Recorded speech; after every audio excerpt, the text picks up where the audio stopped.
imagine being a 15-year-old girl walking out of a doctor's office after getting told that a small pill will fix everything.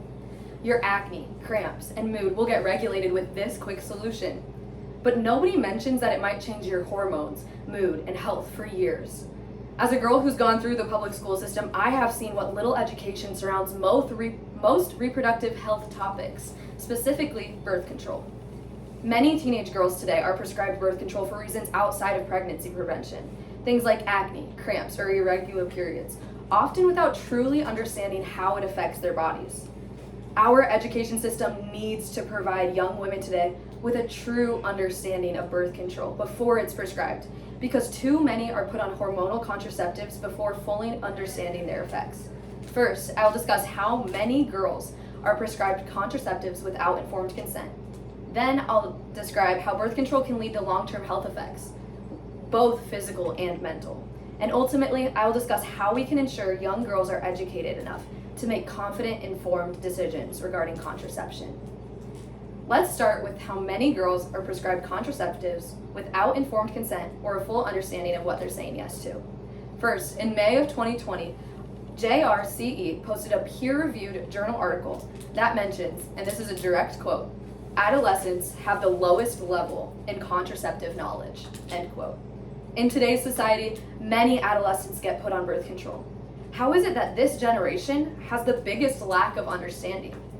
Additionally, the National Library of Medicine published an article on provider communication regarding contraceptives, finding that 2/3 of the population have adequate communication with their provider.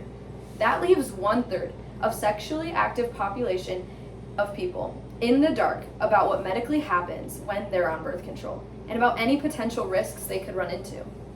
Now, young women being in the dark regarding any topic is frustrating, but allowing them to stay in the dark about the risks of birth control is irrational once you understand what those risks can look like. And now this leads me to my next major point, which is that girls need more education before going on birth control, due to the range of physical and mental effects it can have on their growing and developing bodies. First, a peer-reviewed research article was posted to PLOS, which shows that a group was monitored that was on a hormonal birth control to see how their bone mass changed while on hormonal birth control. PLOS concluded that, and this is also a direct quote, "Bone mass acquisition was compromised in healthy adolescents using combined hormonal contraceptives for 2 years when compared to controls," end quote.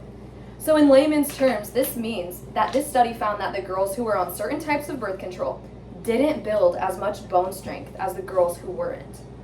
This means the medicine could actually slow down the body's natural process of making our bones strong. I believe that anyone could agree this is crucial in the adolescent stages of development. Outside of just the physical risk contraceptives bring to the table, there is also a strong argument that states using oral contraceptives can lead to an increased risk of depression. The National Library of Medicine posted another article regarding the use of oral contraceptives, but this one focused on depression risks. They concluded that the use of oral contraceptives does not increase the risk of depression, especially during the first 2 years of use.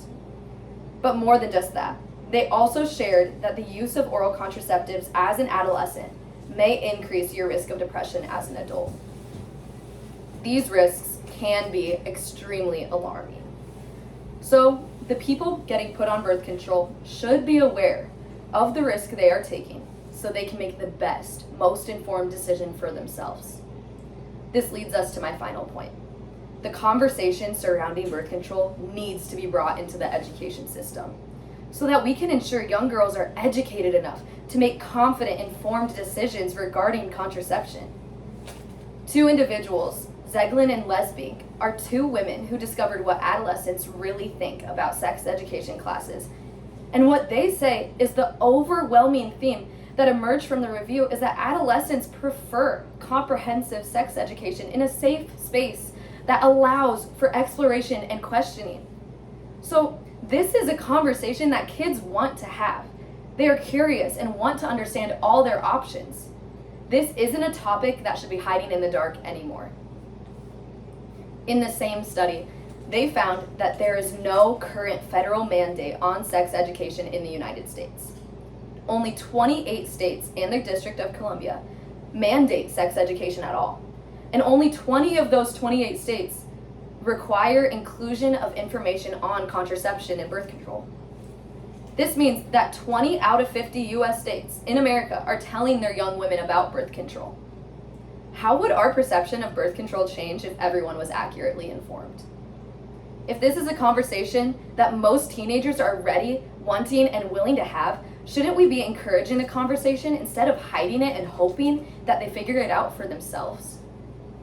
60% of America doesn't get educated about what risks contraception can carry outside of one-on-one conversations with their doctor.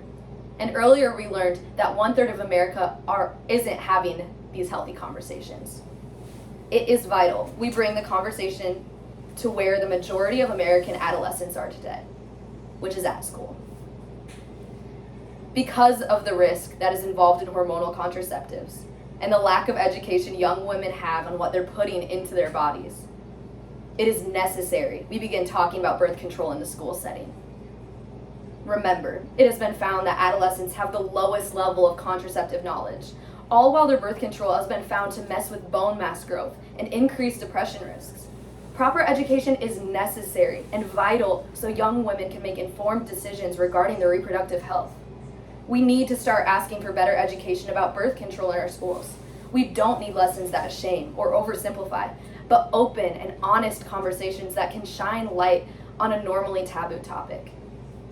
Let's stop handing out prescriptions before we hand out the facts, because real empowerment starts with real education.